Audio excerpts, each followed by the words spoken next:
Shalom Jumat terkasih, kembali dengan saya Ellen Novani dalam Aba News Update minggu ini.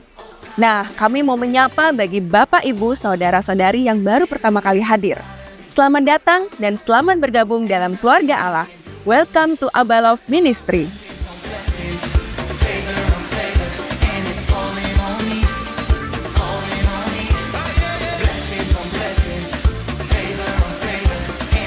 Mari kita simak beberapa jadwal ibadah dalam minggu ini.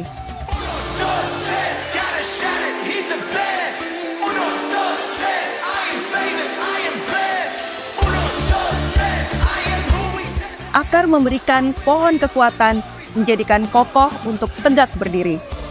Begitu juga kasih Allah memberikan kita kekuatan dan stabilitas rohani untuk kuat di dalam Kristus. Tema kita tahun ini berbuah dan bermultiplikasi. Teruslah berakar di dalam rancangan Kristus. Mari kita simak cuplikan video dari ESC berikut ini.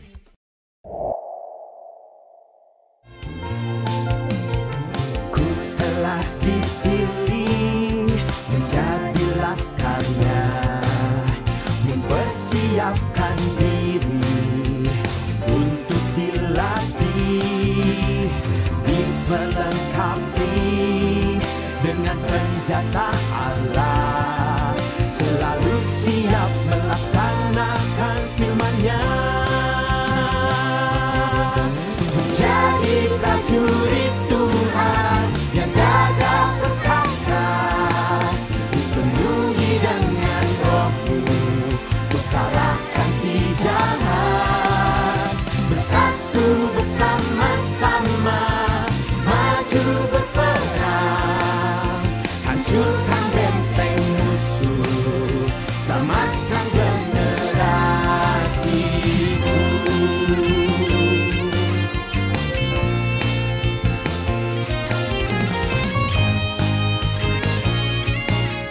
Selama saya ikut SC, saya mendapati bahwa diri saya itu seringkali tidak taat karena saya mentoleransi hal-hal yang saya anggap remeh. Padahal Tuhan sangat memperhitungkan itu. Dan juga saya mengalami mujizat dari Tuhan. Waktu saya lebih fokus bukan pada penyakit yang saya alami, penyakit tubuh, tapi saya lebih fokus pada apa yang mau Tuhan ajarkan. Dan akibat respon saya yang benar, saya mengalami kesembuhan tanpa harus memakai obat-obatan yang biasa saya pakai. Komitmen saya ke depan, saya akan terus memegang firman Tuhan, terutama Yosua 1 ayat 8, merenungkan firman Tuhan itu siang dan malam, supaya langkah-langkah yang saya ambil berhasil dan saya menjadi beruntung.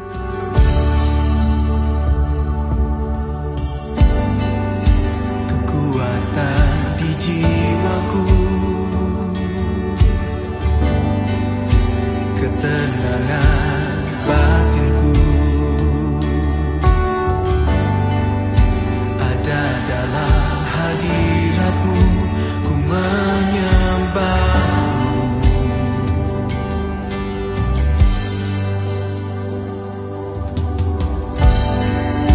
Tersungkurku di kaki-Mu, rasakan hadirat-Mu. Selama saya ikut camp ESC, saya dapat belajar untuk tidak ngomongin orang dan tidak ngomongin pemimpin. Komitmen saya setelah mengikuti ESC ini, saya mau membereskan hal-hal yang tidak beres terhadap pemimpin dan sesama. Saya juga mau tidak ngomongin orang di belakang lagi dan mengutarakan apa yang saya rasakan. Dalam rencana-Mu Bapa, pikiranku, kehendak-Ku, ku serahkan padamu. Harapanku hanya di dalam. Ayo Jemaat terkasih sekalian, untuk tetap bersemangat dan antusias dalam pembacaan Aba, Jurnal Kehidupan di tahun 2024 ini. Jemaat dapat memberikan persembahan persepuluhan dan pelayanan di BCA atas nama Beta Sandi Tenggara dan Petrus Ariana. Dana misi di BCA atas nama Doni Freddy dan Petrus Ariana. persembahan misi di BNI atas nama Gereja Yesus Kristus Tuhan atau melalui QR Code berikut ini. Jemaat juga dapat memberikan persembahan melalui kotak yang telah disediakan. Teruslah memancarkan kasih Allah melalui apa yang kita kerjakan dan dimanapun kita berada. Demikian Abanus Update dalam minggu ini. Segenap kru yang bertugas mengucapkan Happy Sunday and God bless you.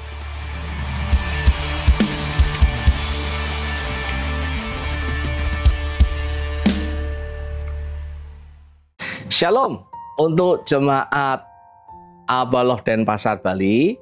Saya bersyukur hari ini diberi kesempatan kembali oleh Tuhan untuk berbagi. Sebagai penatua, pemimpin, ingin mengingatkan tema hari ini adalah berakar dalam Kristus. Sebagai bagian rangkaian tema 2024, yaitu berbuah dan bermultiplikasi atau be fruitful and multiply.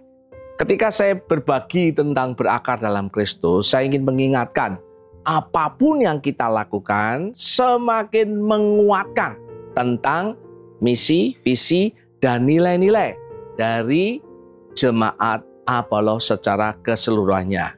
Ingat, kita punya misi, visi, misi, dan nilai-nilai adalah sebagai berikut. Kita ingin menjadi murid Kristus melalui komunitas sejati yang memancarkan gerakan kasih Bapa surgawi untuk menghadirkan kerajaan Allah. Kata penting adalah untuk menghadirkan kerajaan Allah dalam setiap bidang kehidupan melalui menjadi murid, melalui komunitas sejati, dan kita melakukan gerakan kasih Bapa atau kita bisa sebut menjadi dampak, menjadi terang dan garam. Saya kembali menekankan beberapa menit ini. Visi, misi, dan nilai-nilai adalah sesuatu yang ingin kita capai sebagai keluarga besar Abaloh. Pastikan ketika kita ingin pergi, katakan dari Bali ke Jakarta, kita naik pesawat. Pesawatnya adalah Garuda. Pastikan Bapak Ibu, GA-nya berapa, nomor penerbangannya berapa, dan jangan lupa jangan naik pesawat lain atau apalagi kita ke Jakarta naik sepeda. Wah, itu malah petaka. Pastikan kita punya proses yang sama, punya tujuan yang sama, bahkan punya cara-cara. Lah cara-caranya itu sudah disebut dengan nilai. Nilainya adalah hamba dalam kasih Kristus. Tema hari ini adalah berbicara tentang berakar dalam Kristus. Seperti kita ketahui, tema 2024 adalah berbuah dan bermultiplikasi. Secara khusus di bulan Mei dan Juni ini 2024 kita berbicara tentang proses berakar. Tema 2024 berbuah dan bermultiplikasi ada 4 proses yang sangat penting, yaitu ditanam, berakar, bertumbuh yang akan kita bicarakan di bulan Juli sampai dengan September, kemudian berbuah dan bermultiplikasi. Akan kita bicarakan Oktober nanti sampai bulan Desember. Kita juga diingatkan tema 2024 ini berkaitan dengan keseluruhan tema-tema tahun sebelumnya. Tahun sebelumnya kita berbicara 2021 tentang permulaan baru, new beginning. Kemudian 2002 berbicara tentang hidup dalam budaya kerajaan Allah, living in the kingdom God's culture. Kita 2023 dikuatkan dengan semakin kuat dan semakin berdampak, getting stronger and bigger impact. Khususnya tahun ini kita terus berfokus tentang berbuah dan bermultiplikasi. Proses berakar ini menjadi proses yang sangat penting. Pak Doni mengingatkan pada awal Mei tentang ayat yang paling mendasar. Di dalam Kolose 2 ayat 6 dan 7 berkata demikian, aku telah menerima Kristus Yesus. Jadi orang bertumbuh, berakar dan sebagainya, syarat pertama mesti menerima Tuhan Yesus sebagai Tuhan dan Juru Selamat. Aku telah menerima Kristus Yesus Tuhan kita. Karena itu hendaklah hidupmu tetap di dalam Dia. Hendaklah kamu berakar dalam Dia dan dibangun di atas Dia. Hendaklah kamu bertambah teguh dalam iman yang telah diajarkan kepadamu. Dan hendaklah hatimu melimpah dengan syukur. Kata berakar menjadi proses yang sangat penting di dalam pengikutan kita kepada Tuhan Yesus. Perjalanan kerohanian kita, sekolah kehidupan kita. Nah, Berakar ini memiliki makna yang banyak. Tapi izinkan saya mengambil dari kamus umum tentang pengertian berakar. Dari beberapa sumber saya bisa menyimpulkan. Kata berakar itu mendalam dengan benar. Berakar bisa berarti berpegang teguh. Berakar bisa berarti melekat, mendalam, menyatu. Jemaat Abaloh Bali atau Bapak Ibu Saudara sekalian yang mengikuti YouTube di Abaloh Denpasar ini, saya ingin mengikatkan kata berakar itu lebih benar, lebih mendalam, lebih berpegang teguh, lebih melekat, lebih menyatu, lebih mengenal, kira-kira semacam itu. Berbeda dengan proses kita waktu pertama tertanam. Jadi tertanam terus berakar berarti lebih tertanam lagi. Nah, di dalam proses umum pengertian berakar dalam Kristus seperti saya beri contoh tema hari ini, memberi pengertian seseorang memiliki iman yang kuat dan kokoh dalam kepercayaan atau hubungan mereka dengan Tuhan dan diaplikasikan, diwujudkan dalam semua aspek kehidupan. Kira-kira ChatGPT berkata demikian. Ada yang lain berkata hidup dengan iman yang mendalam berdasarkan ajaran-ajaran Alkitab yang memiliki hubungan yang erat dengan Tuhan. Hubungan erat, hubungan lebih erat. Melalui apa? Doa, ibadah, dan tindakan nyata dalam kehidupan sehari-hari. Bukan hanya masalah pemahaman, pengertian, penghayatan, tapi juga dilakukan. Apa yang dikerjakan, perbuatannya, tindakannya. Jadi kalau kita bicara tentang berakar di dalam Kristus, berakar di dalam Tuhan, berbicara lebih lagi daripada sekedar kita tertanam. Apa kata Alkitab tentang berakar atau nasihat Tuhan Yesus? Karena kita berbicara kita lebih ingin hidup, kita ingin berakar dalam Tuhan, kita lebih ingin tertanam daripada sebelumnya. Kehidupan kita lebih erat dengan Tuhan. Bukan hanya soal penghayatannya, pengertiannya, tetapi kita menghayatinya, kita melakukannya, tindakannya, bahkan menjadi dalam bahasa kita sebut gaya hidup. Jemaat yang dikasihi Tuhan, jadi berakar semakin kita bergaya hidup, semakin kita menghayati, melakukan, semakin kita bisa memberi inspirasi bila perlu. Ini proses berakar. Tuhan Yesus memberikan nasihat tentang kita supaya lebih hidupnya, supaya kita lebih mengenal Dia, supaya erat dengan Dia. Berkata demikian di dalam Matius 6:24, Markus 6:34, dan Lukas 9:23. Ada sebuah nasihat tentang proses ini. Kata Yesus, ini langsung ditulis, kata Yesus kepada murid-muridnya, setiap orang yang mau mengikut aku, ia harus menyangkal dirinya, memikul salibnya, dan mengikut aku. Di dalam Markus 8:34 diulang, dikatakan, lalu Yesus memanggil orang banyak dan murid-muridnya dan berkata kepada mereka. Kalau tadi berkata pada murid-muridnya, sekarang berkata kepada murid-muridnya dan orang banyak. Setiap orang yang mau mengikut aku, ia harus menyangkal dirinya, memikul salib, dan mengikut aku. Lukas 9:23 berkata proses yang sama. Kata Yesus kepada mereka semua. Itu orang percaya tidak percaya, dia berkata demikian. Setiap orang yang mengikut aku, ia harus menyangkal diri, mengikut salibnya setiap hari, dan mengikut aku.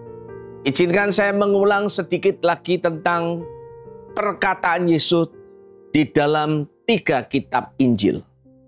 Matius, Markus, dan Lukas. Di dalam proses Tuhan Yesus berkata, kalau boleh saya merangkumnya. Pertama dia berkata pada murid-muridnya, orang yang khusus, rasul-rasul. Mungkin dalam konteks kita adalah mungkin pemimpin, pekerja Kristen, orang yang aktif. Tapi dia juga berkata kepada orang-orang percaya, pada umumnya orang percaya. Pada fase lain di Lukas dikatakan kepada semua orang. Jadi ini berkata baik dia Kristen, non-Kristen, siapapun juga, percaya tidak percaya, bertobat tidak bertobat, apapun kondisinya.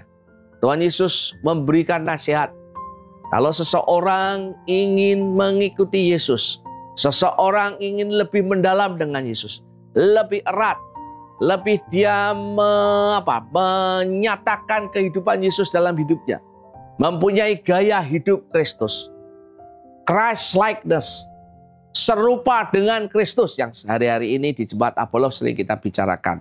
Ada beberapa proses yang bisa kita belajar.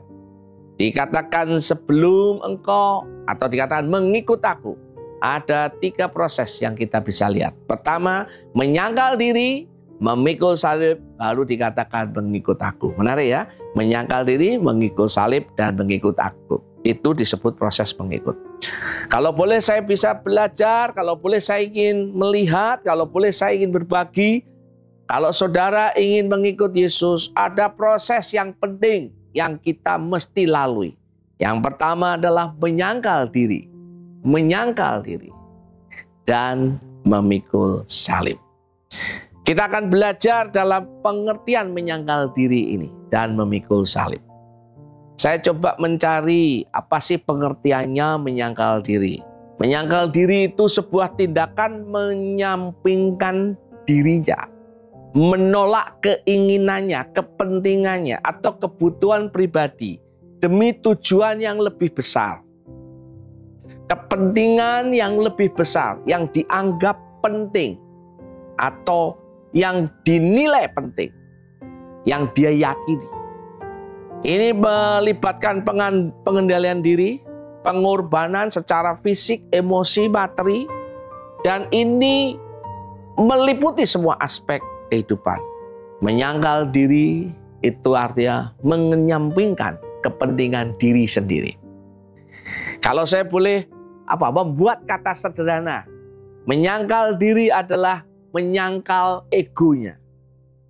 Kita tahu manusia punya banyak keinginan, tapi mungkin kita bisa melihat atau menyimpulkan, atau banyak orang berkata, oh, ego kita itu bisa harta, tahta, wanita. Betul. Ego kita, ada orang berkata big. Big itu apa? Bitterness, kepahitan, immorality, tindakan moralitas, mungkin kaitkan dengan seks mungkin ya. Dan dikatakan greedy, dikatakan dengan keserakahan. Nah, itu betul. Nah, ini yang disebut dengan menyangkal diri. Tindakan untuk kita menyangkal kitanya, menyangkal diri kita, menyampingkan kepentingan kita. Nah, pertanyaannya bukan hanya diri kita dikesampingkan. Pertanyaannya buat apa? Lah ini penting. Kita bukan hanya menyiksa diri.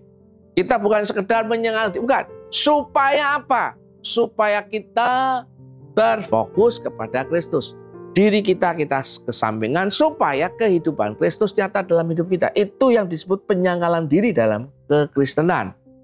Kitanya tidak ada, menyangkal kedagingan, kemarahan kita, kepahitan kita, moralitas kita, ya, harta tahta wanita kita, supaya Kristus nyata, supaya Kristus dipermuliakan dalam kehidupan kita.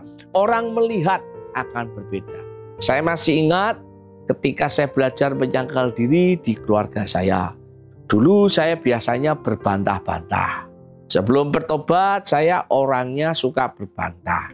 Orang tua saya lawan, kakak saya lawan.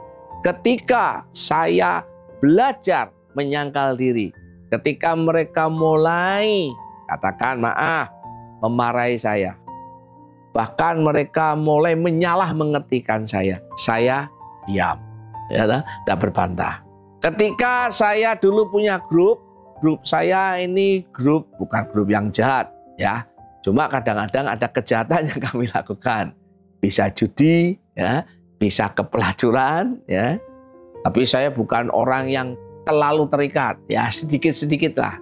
Saya punya prinsip jangan terlalu baik dan terlalu jahat. Orang terlalu baik itu nanti cepat mati. Kalau terlalu jahat itu nanti masuk neraka. Nah, ini pengertian dulu ya. Ya, tengah-tengah aja lah gitu. Tapi ketika saya belajar menyangkal diri, teman-teman saya mengajak hal-hal yang buruk, saya mulai berhenti. Teman geng saya, akhirnya apa dalam proses menyangkal diri ini? Saya disalah mengerti dan dikucilkan akhirnya.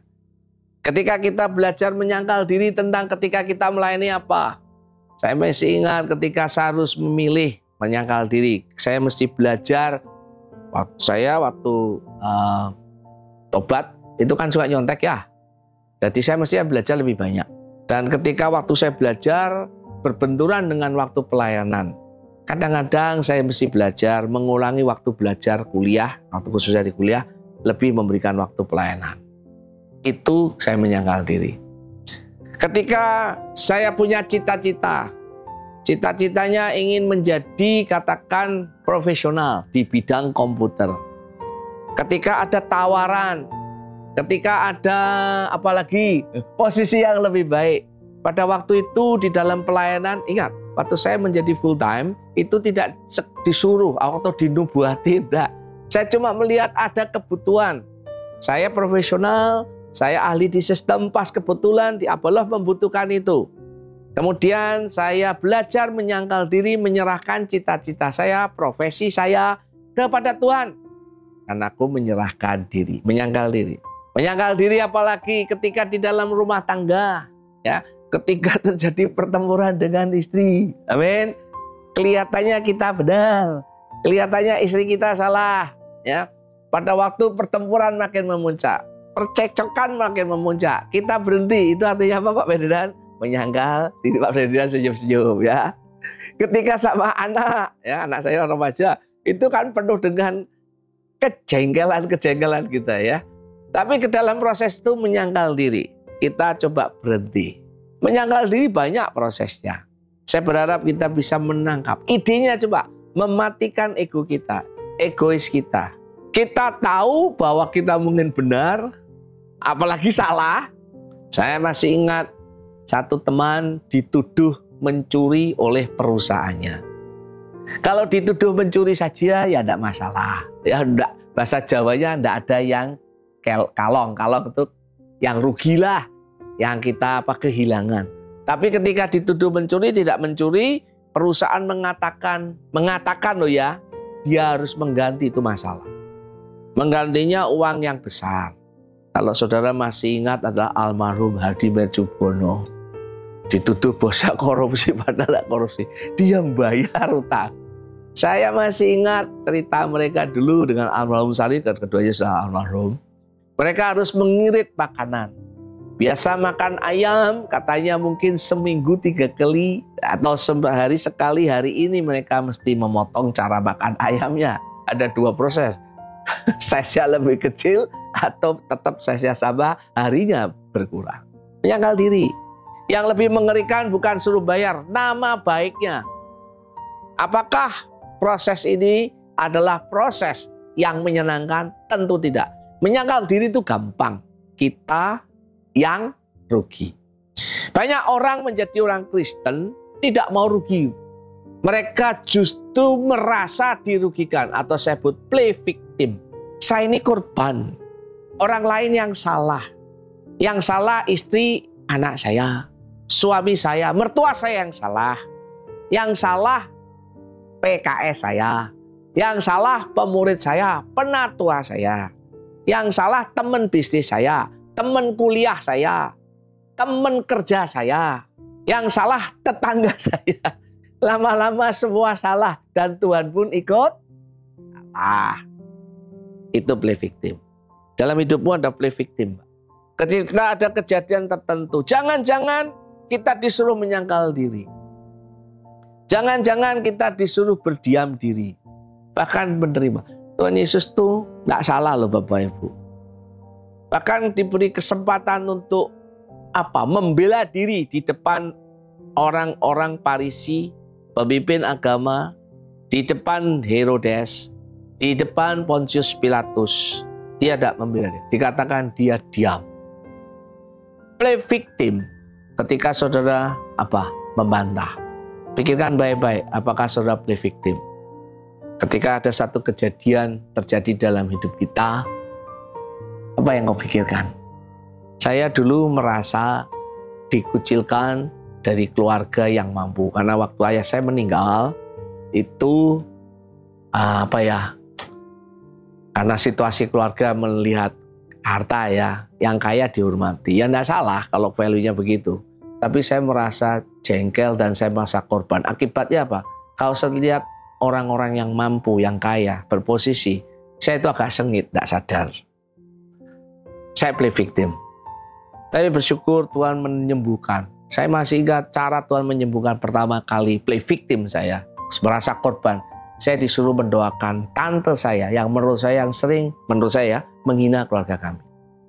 Saya sudah datang mendoakan. Dia sakit di luar kota. Saya mesti ke sana, saya mesti mendoakan.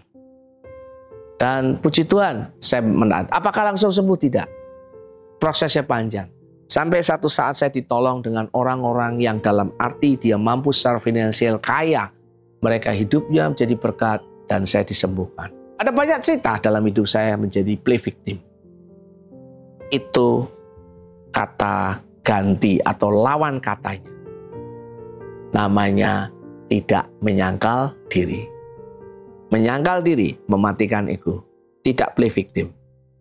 Apa artinya memikul salib? Memikul salib adalah hidup dalam pengabdian, kesetiaan, dan penyerahan diri sepenuhnya kepada Tuhan. Mengikuti tindakan Yesus dalam semua aspek kehidupan. Ya. Dan kita dalam penyerahan diri, pengabdian, kita mau menerima konsekuensi kita. Mengikut Tuhan Yesus, jemaat mula-mula itu kata gantinya menurut saya hanya dua. Yang satu kasih. Kasih itu terasa. Tetapi kata ganti yang lainnya yang ada bentuknya adalah salib. Makanya di mana-mana gereja disimbolkan dengan salib. Betul? Simbol salib. Jadi memikul salib itulah simbol. Memikul salib itu adalah identitas orang Kristen. Nah, yang disebut dengan memikul salib itu apa? Memikul salib kalau kita lihat di dalam kehidupan Yesus adalah bukan hanya dia menyangkal diri. Dia tidak play victim. Dia benar, dikatakan pendosa. Dia ingin menyelamatkan, dikatakan bidat. Dia melakukan kebaikan-kebaikan, dituduh pencitraan. Dia orang yang penuh kasih, dikatakan penyesat. Aneh toh? Jadi ini menarik. Bukan hanya itu loh Bapak Ibu. Ketika dia memikul salib, dia orang benar, dan dia disalibkan, dijadikan bersalah. Bukan hanya itu menurut saya. Yang disebut salib sekedar bukan hanya untuk dirinya menyangkal diri, tapi ada sebuah proses. Dia melakukan itu dengan sengaja dan sadar supaya orang mendapat keuntungan dari penyangkalan dirinya. Supaya orang diselamatkan. Supaya orang didamaikan dengan Tuhan atau Allah Bapa. Itu yang disebut salib. Dia dibuat berdosa supaya kita dibenarkan dan supaya kita kembali kepada kasih Bapa. Hidup bagi orang lain dengan mengorbankan diri. Hidup untuk kepentingan orang lain dengan mengorbankan diri. Hidup bagi keluargamu, anak istrimu, keluarga besarmu. Hidup bagi komunitas, kelompok pembapaanmu, jemaat. Hidup bagi orang-orang yang belum kenal Tuhan dengan mengorbankan diri, kalau saya boleh ganti, dengan menyangkal diri. Supaya apa? Supaya kasih, kuasa, dan kebenaran Allah dinyatakan. Itu syarat mengikuti Yesus. Apa yang disebut dengan memikul salib? Kita disalah mengerti. Kita bisa dihakimi. Kita bisa dianiaya. Supaya apa? Orang lain. Dan bukan hanya supaya kita menderita loh Bapak Ibu. Supaya orang lain belajar dari kehidupan itu. Kenapa orang itu mau melakukan aniaya? Dihakimi. Kenapa dia menyangkal diri? Supaya merasakan kasih dan kuasa dan kebenaran Allah. Itu yang disebut memikul salib.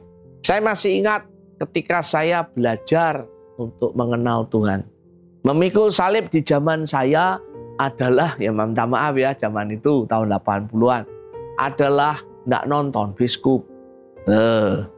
Ya, mungkin Pak Badidan ingat. Kalau nonton biskup ini rasanya tidak rohani. Ya betul Bapak Ibu. Ya karena biskup pada waktu itu ya isinya ya filmnya agak seru-seru sedap gitu. Zaman saya yang namanya memikul salib itu meninggalkan geng saya. Punya komunitas lebih baik. Zaman saya. Yang namanya memikul salib pada waktu itu meninggalkan itu supaya apa? Saya membangun persekutuan yang lebih kepada orang-orang yang mengenal Tuhan. Hidup untuk proses itu. Saya tidak nonton supaya apa? Menjaga mata pendengaran saya. Supaya saya bisa menjadi teladan buat orang lain. Ketika saya meninggalkan kelompok saya bergabung dengan kelompok anak Tuhan. Diajar untuk kami bersaksi. Diajar kami untuk melayani. Itu yang disebut dengan memikul salib. Supaya orang lain mendapatkan keuntungan dari tindakan kita. Itu memikul salib. Hari-hari ini saya ingin mengingatkan kalau kita sebagai orang tua. Memikul salib bukan hanya untuk diri kita. Tapi juga untuk anak-anak kita. Yang masih anak-anak, yang remaja, yang bertumbuh ke dalam dewasa, yang adult, atau mungkin buat kita mereka sudah punya anak. Mengingatkan, yang saya takutkan hari-hari ini golongan anak-anak muda adalah ketika mereka takut menyangkal diri, bahkan memikul salib, hidup buat orang lain. Kenapa saya katakan demikian? Karena hari ini kata salib, penderitaan itu sesuatu yang mengerikan, yang kadang-kadang disalah mengerti seakan-akan itu adalah bunuh diri, ya. Itu aniaya diri, bukan. Salib adalah gaya hidup Kristus. Tanpa salib kita hidupnya sia-sia dan kita tidak masuk kerajaan surga. Ingat, salib kata-kata yang sangat penting. Yang saya takutkan di generasi ini, kita takut dengan salib. Pada waktu saya melayani anak-anak muda di tahun 90-an, kata salib buat anak-anak muda pelajar pada waktu itu adalah musik rock, ya, gitu ya. Waktu itu karena musik rock disalahgunakan, ya, tentang musik yang benar. Di Abaloh sendiri terkenal dengan love, sex, and dating. Tujuannya hidup di dalam kekudusan, hidup di dalam pergaulan yang kudus, hidup di dalam pergaulan pria dan wanita yang benar sesuai Alkitab. Hidup di dalam kekudusan perkawinan. Nah, itu zaman waktu itu. Tentunya zaman sekarang akan berbeda.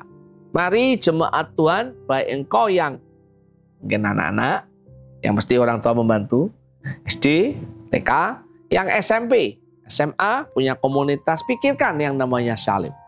Tanpa engkau hidup, menyangkal diri, dan hidup buat orang lain, supaya Kristus dinyatakan, kita tidak bisa mengikuti Yesus. Wah Pak Beta, itu zaman sekarang tidak bisa. Ya itu adalah nilainya kerajaan Allah. Kerajaan Allah itu punya nilai. Nilainya tidak berubah dari dulu, sekarang, dan selama-lamanya. Hanya kontekstualisasinya. Penerapannya di generasi-generasi bisa berbeda. Hari ini saya yang nonton film Bapak Ibu, film tentang Yesus, ya kadang-kadang ada film yang sangat membangun, ya walaupun ada film yang tidak membangun juga. Nah ini yang disebut dengan memikul salib. Setiap proses orang percaya zaman bapak gereja, Petrus, Yakobus, Yohanes pernah berkhianat, pernah meninggalkan Yesus. Sejarah mencatat kematiannya sebagai mati syahid. Thomas itu orang yang paling nyelekit dan paling kurang ajar menurut saya, ya. Gak percaya.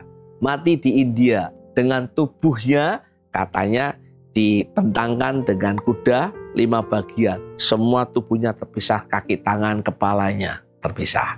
Ada cerita seorang anak Tuhan dibunuh, ya. Pada waktu dibunuh, waktu dipenggal, tidak henti-hentinya dia bercerita tentang Tuhan, menginjil kepada tentaranya. Tentara yang memenggal dia. Terus dia bercerita. Disuruh berhenti, dipukul, dianiaya, dia tetap bercerita. Sampai sebelum dipenggal, dia bertanya, sebelum saya mati, bolehkah saya mengingatkan satu kata? Maukah kau percaya kepada Yesus? Maukah kau menerima dia sebagai Tuhan dan Juru Selamat? Tentara itu akhirnya bertobat. Luar biasa ya. Tentunya cita-cita ini akan berbeda dengan konteks kita. Yang ini saya sampaikan, apakah engkau hidup untuk dirimu sendiri? Apakah engkau menyangkal diri dan belajar berbagi supaya orang merasakan kasih dan kuasa Allah melalui kehidupan kita? Itulah yang disebut memikul salib. Ketika kita mengikuti Yesus harus menyangkal diri dan memikul salib. Pastikan setiap kita belajar. Pastikan setiap kita bertumbuh dalam menyangkal diri dan memikul salib. Setelah ini ada beberapa pertanyaan yang kita bisa diskusikan. Saya hanya mengingatkan Bapak Ibu Saudara sekalian yang menonton secara online. Saya pikir ada baiknya Bapak Ibu, khususnya Jemaat Apollo Bali, untuk datang di hari Minggu. Ini sebagai ringkasan khotbah. Paling-paling hanya 25 menit sampai 30 menit. Tapi untuk lebih detailnya, Bapak Ibu bisa datang ibadah.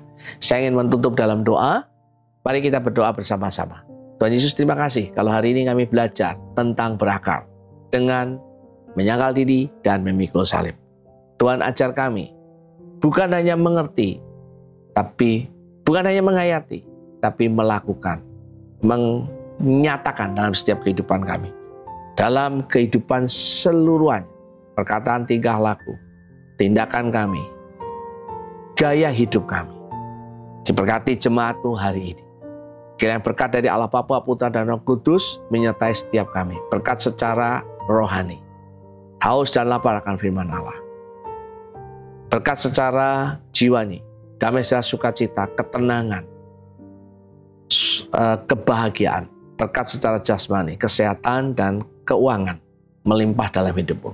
Berkat ini aku lepaskan di dalam nama Tuhan Yesus. Setiap kita yang percaya berkata, amin. Tuhan Yesus berkati.